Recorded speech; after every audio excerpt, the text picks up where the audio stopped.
उमराणे येथे राष्ट्रीय मुंबई आग्रा महामार्गावर भीषण अपघात। एकाच कुटुंबातील तिघांचा मृत्यू, 3 जखमी। देवळा तालुक्यातील उमराणे परिसरातील राष्ट्रीय मुंबई आग्रा महामार्गावर गंगा सुख हॉटेल जवळ शुक्रवार दिनांक 6 मार्च सकाळी 8:30 वाजेच्या सुमारास हृदय पिळवटून टाकणारा भीषण अपघात झालाय। या दुर्दैवी अपघातात एकाच कुटुंबातील तिघांचा मृत्यू झाल्याने परिसरात शोककळा पसरली असून 3 जण गंभीर जखमी झाले आहेत। मिळालेल्या प्राथमिक माहितीनुसार नाशिककडून मालेगावच्या दिशेने जात असलेली टाटा पंच ही कार अचानक चालकाचा ताबा सुटल्याने नियंत्रणाबाहेर गेली।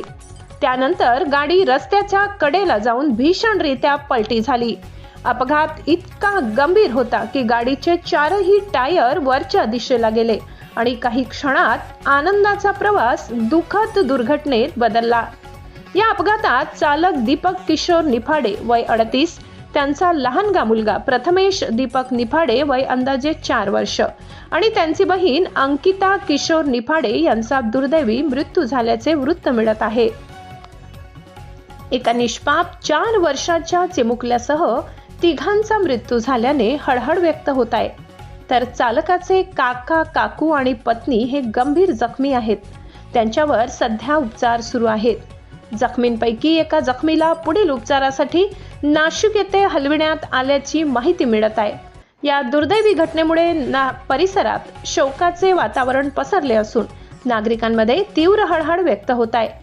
अपघात होताच परिसरातील नागरिकांनी तातडीने घटनास्थळी धाव घेत मदत कार्य सुरू केले। चिंचवे येथील बाबाजी रुग्णवाहिका तसेच उमराणे येथील JK रुग्णवाहिकेचे चालक राहुल वाघ व गणेश पवार हे घटनास्थळी दाखल झाले। जखमींना तातडीने रुग्णवाहिकेतून मालेगाव येथील रुग्णालयात उपचारासाठी दाखल करण्यात आले। त्यात 3 जणांचा मृत्यू झाल्याची माहिती मिळाली आहे।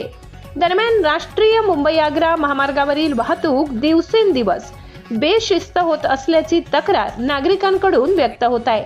अनेक वाहन चालक अतिवेगाने वाहने चालवत असल्यामुळे वारंवार अपघात होत असून निष्पाप नागरिकांना जीव गमवावा लागत आहे। त्यामुळे प्रशासनाने या गंभीर बाबीकडे तातडीने लक्ष देऊन महामार्गावर गती नियंत्रित करणारे कॅमेरे बसवावेत, तसेच वाहतुकीवर कडक नियंत्रण ठेवून योग्य शिस्त लावावी अशी मागणी परिसरातील नागरिकांकडून होत आहे।